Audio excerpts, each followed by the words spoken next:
नमस्कार, मैं हूं अंजना और आप देख रहे हैं रीजनल एक्सप्रेस न्यूज। आइए शुरुआत करते हैं इस वक्त की बड़ी खबर से। परेशानी मोल ली, अंजाम भुगतेंगे। केस दर्ज होने पर भड़के मनोज जरांगे ने दी महाराष्ट्र सरकार को चेतावनी। महाराष्ट्र में मराठा आरक्षण आंदोलन का मामला तुल पकड़ता जा रहा है। बीड जिले में मनोज जरांगे के खिलाफ केस दर्ज किया गया है। मनोज जरांगे पाटिल पर बिना अनुमति के समर्थकों के विरोध प्रदर्शन करने और 2 अलग अलग स्थानों पर सड़क बंद करने का आरोप है। पुलिस ने उनके खिलाफ 2 मामले दर्ज किए गए हैं। एक अधिकारी ने बताया कि दोनों घटनाओं में जरांगे घटनास्थल पर मौजूद नहीं थे, लेकिन उनके समर्थक उनकी अपील पर सड़कों पर उतर आए थे, इसलिए उनके खिलाफ मामले दर्ज किए गए। लगभग 80 लोगों के खिलाफ महाराष्ट्र पुलिस अधिनियम की धारा 135 के तहत मामला दर्ज किया गया है। शनिवार को शिरूर गांव के जतनंदूर फाटा और बीड जिले के पटोदा में बीड अहमदनगर रोड पर विरोध प्रदर्शन किया गया, जिसमें राज्य सरकार के खिलाफ नारे लगाए गए थे और सड़कें अवरुद्ध कर दी गईं। मराठवाड़ा के 1041 लोगों और बीड जिले के 425 लोगों के खिलाफ विभिन्न पुलिस थानों में मामला दर्ज किया गया है। इधर मनोज जरांगे ने इस मामले पर सरकार को चेतावनी दी है। मनोज जरांगे पर सरकार ने शिकंजा कसा है। अधिकारी ने कहा, चूंकि जरांगे की अपील पर विरोध प्रदर्शन किया गया था, इसलिए उनका नाम भी अन्य लोगों के साथ आरोपी के रूप में शामिल किया गया है। उधर केस दर्ज किए जाने पर मनोज जरांगे ने एकनाथ शिंदे सरकार पर निशाना साधा है। उन्होंने कहा कि अगर वे मुझ पर मुकदमा चलाना चाहते हैं तो मुझे कोई समस्या नहीं है, लेकिन ऐसा करके वे और परेशानी मोल लेंगे।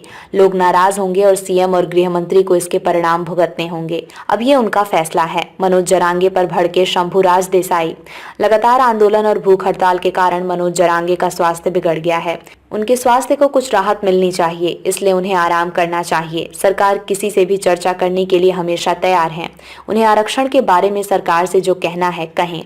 सरकार के दरवाजे हमेशा खुले हैं, लेकिन बार बार भूमिका बदलने और मुख्यमंत्री उप मुख्यमंत्री के खिलाफ बेबुनियाद आरोप लगाने से मनोज जरांगे पार्टी में मराठा समाज का भरोसा कम हो रहा है। मंत्री शंभुराज देसाई मनोज जरांगे पर बराबर अपनी भूमिका बदलने का आरोप भी लगाया। शंभुराज देसाई ने मनोज जरांगे के समूचे आंदोलन की हकीकत बयान की। देसाई ने कहा कि मराठवाड़ा के 9 जिलों में सबसे पहले उन लोगों के उत्तराधिकारियों के कुनबी पंजीकरण की शुरुआत हुई जिनके पूर्वजों के पास कुनबी रिकॉर्ड थे। उस समय जरांगे पाटिल ने जो कहा था वो ये था कि रक्त संबंधियों को कुनबी प्रमाण पत्र दें। सरकार ने उनके मामले में निर्णय लिया, लेकिन बाद में उन्होंने इसे पूरे महाराष्ट्र में लागू करने की मांग कर दी। इस बारे में कैबिनेट में फिर चर्चा हुई। सरकार ने सारी व्यवस्थाएं फिर से काम पर लगा दी। जब मराठा समुदाय को स्वतंत्र आरक्षण देने की बात आई तो एक स्वतंत्र आयोग तैयार किया गया।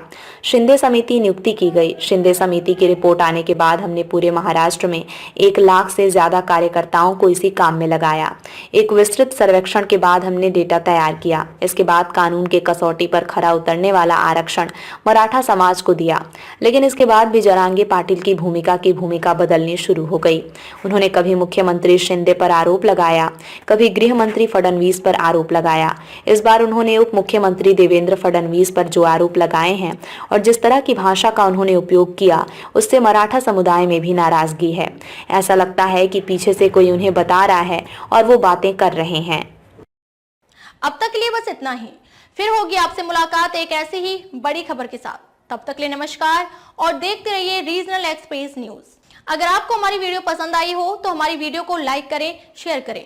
ऐसे ही लेटेस्ट अपडेट पाने के लिए हमारे चैनल को सब्सक्राइब कर बेल आइकन प्रेस करना ना भूलें। धन्यवाद।